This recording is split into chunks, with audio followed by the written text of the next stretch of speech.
नमस्कार, श्री महाकाल लोक टीवी में आपका स्वागत है। आपके साथ मैं हूं आरती गहलोत। आज हमारे स्टूडियो में वरिष्ठ नेता बीजेपी के मौजूद है, जो कि कार्य समिति के सदस्य के साथ ही पूर्व जिला अध्यक्ष भी हैं, जो कि इकबाल सिंह गांधी आज श्री महाकाल लोक टीवी के स्टूडियो में मौजूद है। बहुत बहुत स्वागत है आपका। नमस्कार। इकबाल जी, बताइए, आगामी चुनाव में बीजेपी की क्या रणनीति रहेगी चुनाव को लेकर के? चुनाव को लेकर हमारे प्रदेश नेतृत्व और केंद्रीय नेतृत्व ने जो भी रणनीतियाँ बनाई है और हमारे पास जो जो चीज़ें नीचे तक हमें भेजते हैं और हम नीचे कार्यकर्ताओं के माध्यम से जनता तक भेजते हैं, उससे कार्यकर्ता सब संतुष्ट हैं। हमारी जो भी योजना ऊपर से आ रही है, जो भी चुनाव लड़ने की जो पॉलिसी तय कर रहे हैं, निश्चित तौर पर है कि हम उसमें सरकार बनाएंगे और जो भी पॉलिसियाँ बन रही है उससे कार्यकर्ताओं में अच्छा उत्साह है और निश्चित तौर पर है कि जनता उस तक हम पहुँच रहे हैं और भारतीय जनता पार्टी की सरकार हम बनाए। जनता का समर्थन मिल रहा है क्या? खूब अभूतपूर्व इतना समर्थन हमें जनता का प्राप्त हो रहा है कि हम निश्चित तौर पर 150 से ज़्यादा सीटें मध्य प्रदेश भारतीय जनता पार्टी जीत कर मध्य प्रदेश विधानसभा में जाएंगी। इकबाल जी, मेरा अगला सवाल आपसे ये है कि भाजपा जो अभी लिस्ट जारी कर रही है, इसको लेकर जगह जगह विरोध हो रहा है उसका, तो इसको लेकर के आपका क्या कहना है? नहीं, कोई विरोध नहीं है। हमारा परिवार बहुत बड़ा परिवार हो चुका है और विश्व की सबसे बड़ी पार्टी भारतीय जनता पार्टी है और जब जहाँ बड़ा परिवार हो जाता है तो छोटी मोटी बातें होती है, उससे हमारे संगठन के वरिष्ठ लोग और अन्य हमारे क्षेत्रीय वरिष्ठ लोग सब संपर्क कर रहे हैं और इन चीज़ों का कोई मायने नहीं है और ये चीज़ों से कोई फर्क पड़ना भी नहीं है। जो प्रदेश और केंद्रीय नेतृत्व ने तय किया वो ठीक किया, अच्छा किया। चुनाव पर इसका प्रभाव कोई नहीं पड़ना है? कोई प्रभाव नहीं। अभी जब तक हमारे रणनीति के अनुसार हम जब तक फील्ड में नहीं पहुंच जाएंगे तब तक ये हमारा आपस में थोड़ा बहुत कोई ना नुकुर जैसा है उसको हम सब ठीक कर लेंगे और ठीक हो भी रहा है, स्वतः ठीक होगा। इसमें हमारा भारतीय जनता पार्टी का कार्यकर्ता बड़ा देवदुर्लभ कार्यकर्ता है, बड़ा निष्ठावान कार्यकर्ता है और निश्चित तौर पर वो भारतीय जनता पार्टी संगठन के हमारे झंडे के तले सभी कार्यकर्ता एक साथ चलेंगे।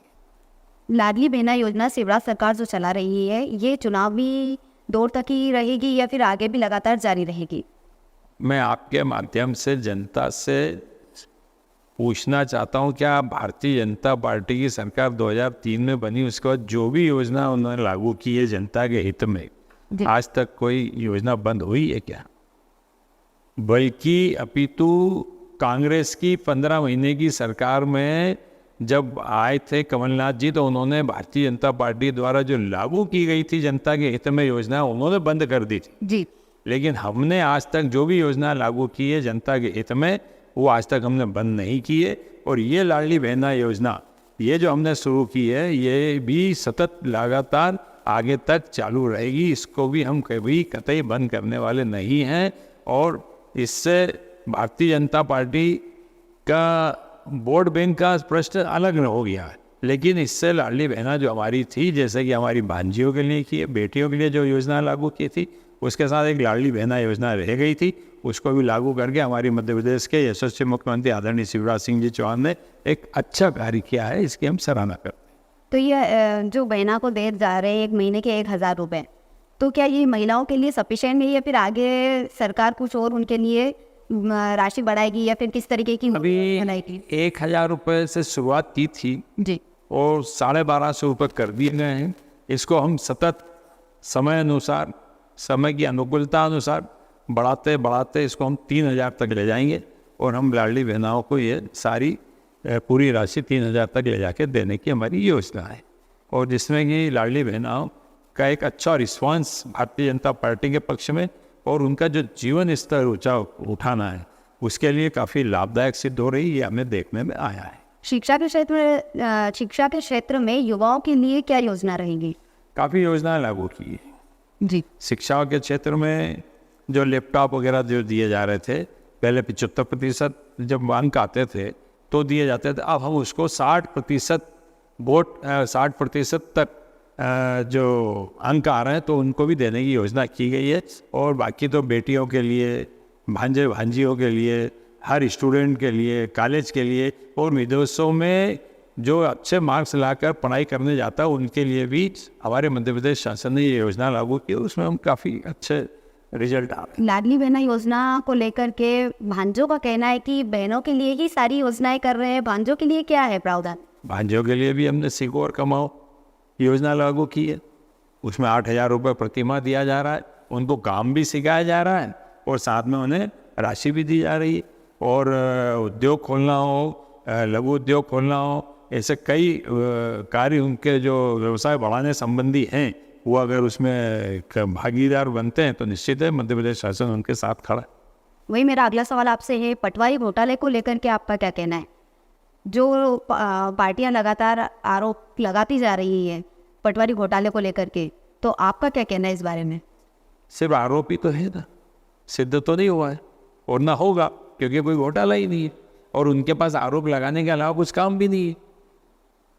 जो आरोप लगा रहे हैं उनके पास कुछ सब निरर्थक है और पहले भी जो आरोप लगाए थे उनका भी आज तक कोई ऐसा सिद्ध नहीं हुआ है। और ना हमारे भारतीय जनता पार्टी बहुत ही सुशासन पे विश्वास करती है, इसलिए कोई घोटाला नहीं हुआ। ये तो सिर्फ एक आरोप है और चुनावी फंडा है। कहा जा रहा है शिवराज सरकार लगातार कर्ज पर कर्ज ले जा रही है, इसको लेकर के आपका क्या कहना है? कर्ज कब लिया जाता है? जब हम किसी समाज के लिए, आप व्यवसाय में हम अगर जोड़ लें, हम कोई बड़ा काम करने जा रहे हैं तो कर्ज निश्चित लिया जाता है। और जब एसेट्स हमारे कितने तैयार हो चुके हैं, जब दिग्विजय सिंह की सरकार थी तब देखा जाए तो 28,000 रुपये तक का उनका कर्ज, 28,000 लाख का उनका पूरा एसेट्स था और 32 लाख तक का उनका कर्जा था, 32 लाख हजार तक का। और आज हमारे पास 315 लाख करोड़ की योजनाएं, हमने 315 लाख करोड़ तक के हमने कार्य किए हैं और 383 लाख करोड़ की हमारी एसेट्स है। तो उस आधार पर अगर हमने कर्जा लिया तो कोई गुनाह नहीं किया। हमने हर कार्य में, हर फील्ड में, हर क्षेत्र में जाकर काम कर रहे हैं, इसलिए उसकी आवश्यकता लगती तो लिया जा सकता है। लेकिन हम कर्ज के तले दबे नहीं है ना। कर्ज को हमने इस तरीके से लिया है कि हम 25 पैसे हमारी इनकम और 50 पैसे कर्जा लिया, ऐसा हमने नहीं किया है। हमारी 1 रुपए की इनकम है तो 25 पैसे, 30 पैसे, 35 पैसे कर्जा लिया तो कोई गलत नहीं हो, ठीक है। जी, मेरा अगला सवाल आपसे है, बीजेपी की जन आशीर्वाद यात्रा जो लगातार चल रही है, इसको लेकर के जनता का किस प्रकार से समर्थन मिल रहा है?